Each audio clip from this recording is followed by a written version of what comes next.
90% of all chronic disease stems from this one lie, which is taught all over the world in universities to medical doctors, dietitians, nutritionists, personal trainers. Ready for this? Glucose is the body's preferred energy source. That's right, folks. Sugar, it does the body good. And cut. That was it. If glucose was so essential and so good, why does your body do everything in its capacity to remove the glucose from your blood as fast as possible? From an evolutionary standpoint, we would never have survived if we depended on glucose. Is that true, Mr. Caveman, sir? An average thin person has about 100,000 calories of fat on their body. When you consume a lot of sugar, our body takes it out of the blood real fast, and it's not going to burn it all up. What happens to all this excess sugar when your body removes it from the blood? Does it just evaporate?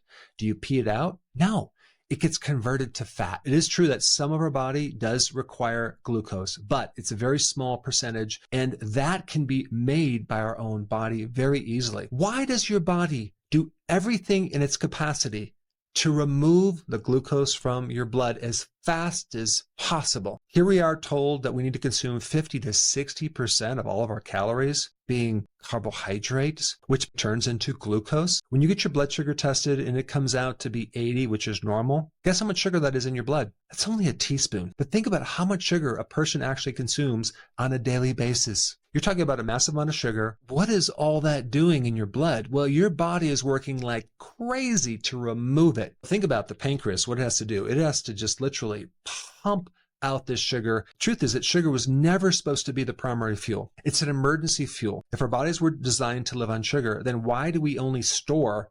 1,700 calories of sugar? That's about the number of calories you consume in one day. The single biggest root cause of 90% of chronic disease is high glucose.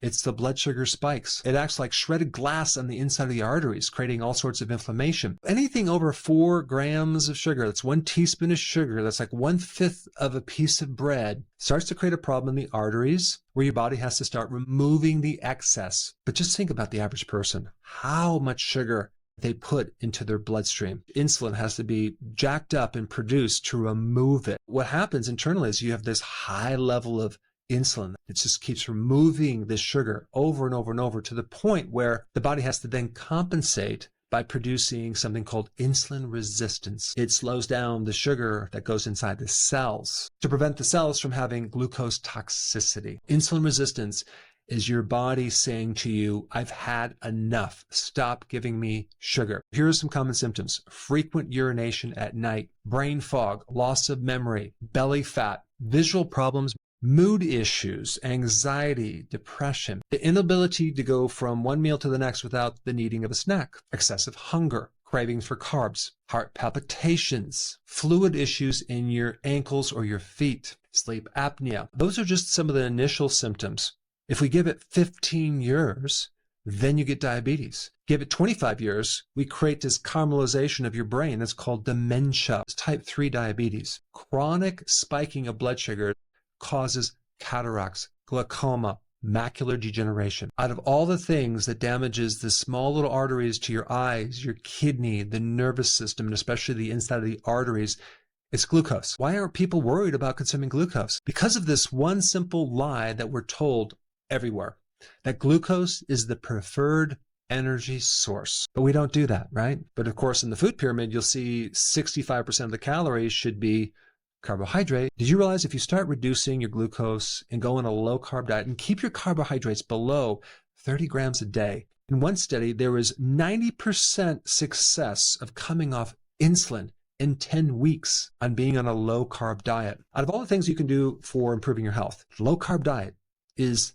at the top of the list. This lie of glucose being the preferred fuel was created by the food industry. They invaded certain industry. They have bought off scientists. They have shifted the blame on the saturated fat being the problem. And all because you can make the most profit on refined carbohydrates. Through subsidies, you can buy 1 metric ton of corn for $195. How many boxes of cornflakes can you make with 1 metric ton of corn? If you haven't tried the ketogenic diet, try it. It'll greatly help you, because once you start, you're going to quickly find out that It's not glucose, it's ketones that your body will love the most, especially for your brain. To learn more about that, watch this video right here.